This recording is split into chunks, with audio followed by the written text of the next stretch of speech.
entzuleok! Belarriak prest? Hasiko da bidaia. Hau da, hau podcasta. Ezkidetza eta askatasuna uinetan zabaltzen dituen ahotsa. Egunon eta ongi etorri hau podcasteko saio berri honetara. Gu Honekari Zarraga, Ainara Mina, Itxaso Alzuak eta Jene Iragi gara. Askatasuna behatzeiko lehen mailako batxilergoko ikasleak.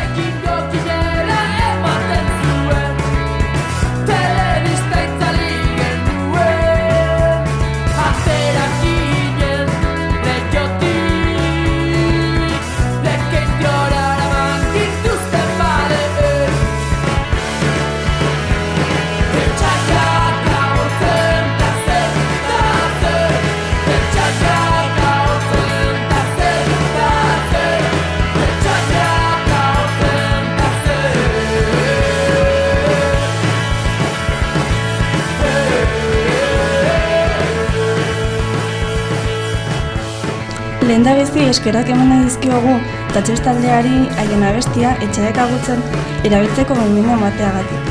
Iruditu zaigu aukeratu dugun abestiak gure gaiarekin harreman estua duela. Azken finean gure burua delako gure etxairik nagusiena. Zuei, gustatu zaizue? Gaurko saioan presio estetikoen gaia jorratuko dugu. Gai deserosa da askorentzat, baina ezinbestekoa da gai honi buruz hitz egitea. Gure gizarteak urte luzez edertasun eredu jakin batzuk inposatu ditu. Eta estandar horietatik kanpo bazaude, sarritan baztertua edo epaitua sentitzen zara. Hala ere edertasuna ez da zerbait finkoa, historian zehar etengabe aldatzen doa. Adibidez, aintzinean jaio zamazina lodi egotea ongi ikusita egongo zatekeen. Aniztasuna benetan baloratuko bagenu, sare sozialek ez lukete hainbesteko presiorik sortuko.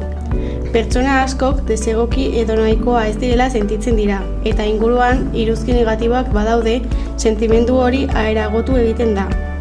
Bai, eta horrek bereziki gazteen artean ondorio sakonak izan ditzake. Horregatik, gaur saio honetan presio estetikoek gazteen autoestimuan eta osasun mentalean duten eragina aztertuko dugu. Lodifobia da horren adibide argia. Gorputz mota jakin batzuk mespretxatu edo epaitu egiten dira. Horrek kalte handia eragiten du bai emozionalki bai fisikoki. Izan ere gazteei eragiten die gehien bat. Eta horrek haien bizitza baldintzatzen du gaixotasun mentalak zein fisikoak eragiten dituelako. Esaterako, TCA, antsietatea, depresioa eta bar. Mezu bat bidaliko beharko gainie presio hori jasaten dutenei hau izango litzateke. Ez neurtu zure balioa kanpoko irudien arabera. Sare sozialek erakusten duten gehiena ez da errealitatea. Ez da beharrezkoa zure burua aldatzea onartu da izateko. Zure desberdintasuna ez da akats bat, indargune bat baizik. Azken finean, presio estetikoek aspaldidanik izan dute indarra gure gizartean. Baina zorionez, gero eta ahots gehiagok zalantzan jartzen dituzte estandar horiek. Aldaketa martxan dago, eta gure esku dago aniztasuna eta autonarpena lehenestea. Azken batean, presio estetikoek aspaldidanik izan dute indarra gure gizartean. Baina zorionez, gero eta ahots gehiagok zalantzan jartzen dituzte estandar horiek. Aldaketa martxan dago, eta gure esku dago aniztasuna eta autonarpena lehenestea. Azken urteotan, gero eta ohikoagoak dira elikadura portaeraren nahasmenduak gazteen artean. Arazo hauek ez dute soilik janariarekin harremana. Askotan gure burua ikusteko moduarekin dute zerikusi zuzena. Autopertzepzioaren distortzioa sortzen dute. Hau da, gure gorputza errealitatearekin bat ez datorren modu batean ikustea. Horrek beldurra, lotsa eta antsietatea eragin ditzake. Adibidez, kalera ateratzeko edo besteek epaitutako gaituzterako kezka bizitzeko. Gaur egun ikusgarritasun handiagoa emango baliogu ez genituzke sare sozialekin hainbeste arazo izango. Sare sozialek eragin handia dute fenomeno honetan. Gazte askok pantaila ispilu bihurtu dute eta egunero sare sozialak erabiltzen badituzte konparazioak etegabeak bihurtzen dira. Bertan ikusten dutena hartzen dute referentziat. Baina ispilu hori ez da gardena, filtroek eta edizioa digitalek errealitatea eraldatzen dute. Esate baterako aurpegi lehunduak, azalakatzik gabea, gorputz estilizatuak, irudi horiek ikusten ditugunean gure benetako irudiak nahikoa ez dela senti dezakegu. Arazoa da filtro horiek normalizatuta daudela, eta askotan ez garela ohartzen zenbateraino dauden moldatuta. Filtroak eta edizioak existitzen direla kontuan hartuko bagenu, presio gutxiago sentituko genuke. Gainera, gero eta kontu gehiago daude elikadurari eta gorputzari buruzko mezu zalantzagarriak zabaltzen dituztenak. Dieta miragarriak, detox planak edo argaltzeko aholku azkarrak eskaintzen dituzte. Oinarri zientifikorik gabe. Horrelako edukiak ikustean, jarraitzaileek aholku horiek egia direla uste badute, gazteen osasunean ondorio kaltegarriak izan ditzateke. Testuinguru honetan, Mañetxe Berria bezalako dietista eta nutrizionistek besterako ikuspegia defendatzen dute. Berak, sare sozialetan elikadura orekatu eta errealistaren alde egiten du, eta mezu toxiko edo faltsuen aurka agertzen da. Bere ustez, gazteok erreferenteak bilatzen ditugu, eta horregatik dain garrantzitsua nori jarraitzen diogun aztertzea. Erreferente batek gaizki sentiarazten bagaitu edo presio handitzen badigu, baliteke gure ongizatean eragin negatiboa izatea. Ni gai honekin oso lotuta dagoen Euskal Herriko influencer bat ezagutzen dut. Bere izena Janira Txurra da. Bera, sare sozialetan euskaraz edukiak sortzen dituen pertsonarik ezagunetako bat da. Janirek bere burua nola ikusten duen eta presio estetikoak nola eragin dion kontatu du. Duela urte batzuk sareetan esan zuen alopecia zuela, eta horrela bere burua onartzeko modua aurkitu zuen. Modu honetan konturatu zen bere egoera berdinean jende asko dagoela. Nire ustez, gai hau lantzea ezinbestekoa da, batez ere gazteengan duen eragina ikusita.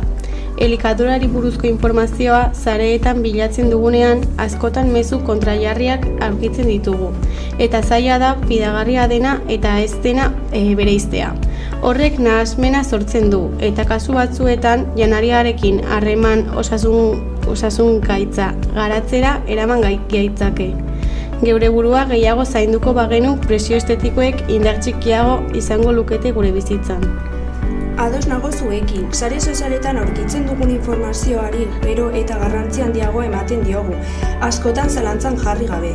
Kontuan hartu behar dugu edonork sor dezakela edukia, eta ez dela beti profesional edo aditu baten lana. Horrez gain, influencer askotan oinarritzen gara eta nahi gabe erreferente bihurtzen ditugu. Ez dugu beti pentsatzen pertsona horrek nola eragiten digu emozionalki. Batzuetan, haien ideiekin guztiz ados, ez egon arren gure iritzia aldatze dugu haiekin bat egiteko edo kanpoan ez gelditzeko. Askotan gertatzen da influencer batzuek egoera idealizatuak edo benetan existitzen ez diren emaitzak erakusten dituztela, diru gehiago lortzeko. Kosmetika edo dieta produktuak saltzen dituzte emaitza azkar eta miragarriak aginduz. Azken finean, kontziente izan behar dugu, filtroek, publizitateak eta sare sozialen logikak errealitate distortsionatua erakusten digutela. Gure gorputza eta gure osasuna ez dira konparazio edo algoritmo baten menpe egon behar. Sare sozialetan filtroak existituko ez balira, gazte askok bere gorputza modu naturalagoan onartuko lukete. Atzo Beria egunkarian Argiak elkarteko psikologo batzuek idatzitako artikulu bat irakurri nuen. Bertan aipatzen zen presio estetikoek sufrimendu izugarria eragiten dutela, eta egia esan ez da aritzekoa. Argiak elkarteko psikologoek azpimarratzen dute sare sozialek ispilu deformatzaile gisa jokatzen dutela.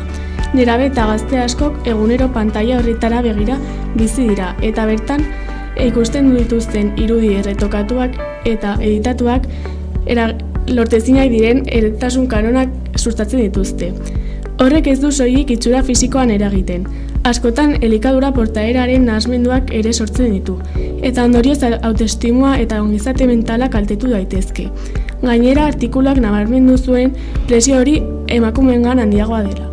Egia da, emakume askok sentitzen dutela bere balio itxura fisikoari lotuta dagoela, eta horrek beldurra eta antsietatea sortzen ditu. Horregatik, psikologoek pentsamendu kritikoa lantzea funtsezkoa dela azpimarratzen dute. Bestalde, ez da soilik presioa emakumeengan ikusten. Gizonezkoen artean ere badago, baina emakumeengan eragina nabarmenagoa da. Gizarteak betidanik emakumeak itxura fisikoarekin neurtu dituelako modu zorrotzean. Azken finean, gizarteak edertasun estandar zorrotzik ez balu izango, jende askok ez luke hainbesteko presio psikologikorik pairatuko. Bai, eta horren ondorio zuzena da, gero eta gazte gehiagok kirurgia estetikoetara jotzen dutela. Irakurri nuen artikulu batean, aipatzen zen gaur egungo gizartean ukitu estetikoak ala nola azido hialuronikoa, botoxa normalizatzen ari direla. Artikuluak dioenez, Instagram eta TikTok bezalako plataformek iragazki bidezko mundu bat sortzen dutela. Estetikaren industriak gure segurtasuna eza produktu bihurtu du dirua irabazteko. Bai, eta egia da sarritan erabaki hori azkar eta presaka hartzen dela, sare sozialen eraginpean. Instagram edo TikToken ikusten dituzten irudi idealizatu horiek desioa eta presioa sortzen dute. Baina arazoa da kirurgia estetiko batek ez dituela beti arazo emozionala konpontzen. Pertsona batek bere itxura hala dezake, baina barruan autoestimua lantzen ez badu, konplexu berriak eta presio berriak agertzen dira. Adibidez, gazte askok operazioa egin ondoren, espero zuten aldaketarik ez dutela sumatzean, eta horrek frustrazioa eta beldurra ekartzen die, askotan egoera lehen baino okerragoa bihurtuz. Horregatik, profesionalek beti gomendatzen dute erabaki hori sakon hausnartzea, eta ez soilik kanpoko itxurari begira aritzea. Kirurgia estetiko bati buruzko erabaki hartu aurretik, ondo hausnartuko bagenu, ondorio asko saihestuko genituzke. Horrekin bat nago, medikuek eta familiek gazteekin hausnarketa sakona sustatu behar lukete, nerabeek erabaki arduratsuakoak har ditzaten. Kirurgia estetiko bat egitea ez da erabaki arina. Serioa eta kontzientea izan behar da. Garrantzitsua da gazteek ulertzea norberak bere burua maitatzea eta onartzea ezinbestekoa dela. Askotan norberak bere burua onartzen badu ez du bisuteriaren beharrik sentitzen. Eta beste alderdi bat ere kontuan hartu behar dugu. Operazio estetikoak arrisku fisikoak ditu, batzuetan oso larriak. Azken batean, gaur ikusi dugun bezala, presio estetikoak ez dira soilik kanpoko arazo bat. Barruan hasten dira, gure pentsamenduetan eta gure buruari hitz egiten diogun moduan.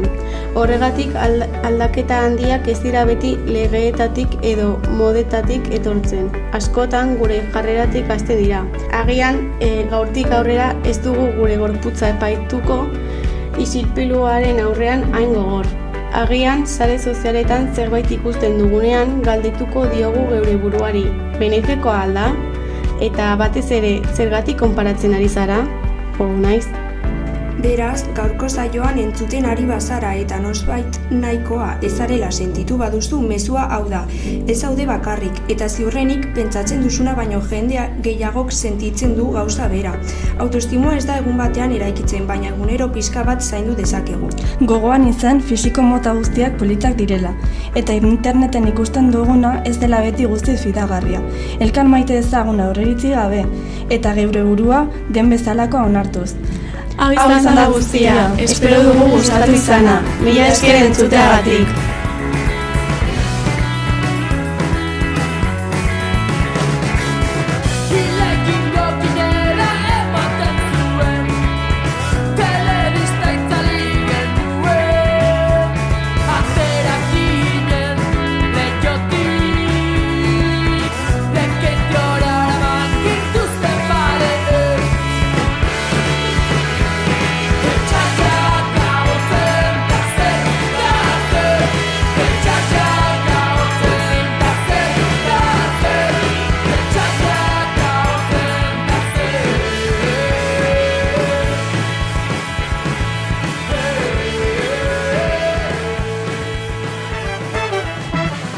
Mila esker gurekin egoteagatik, jarraitu ideiak zabaltzen, jarraitu askatasuna eraikitzen. Hau izan da, hau podcasta gaurkoz, baina Horrengora arte.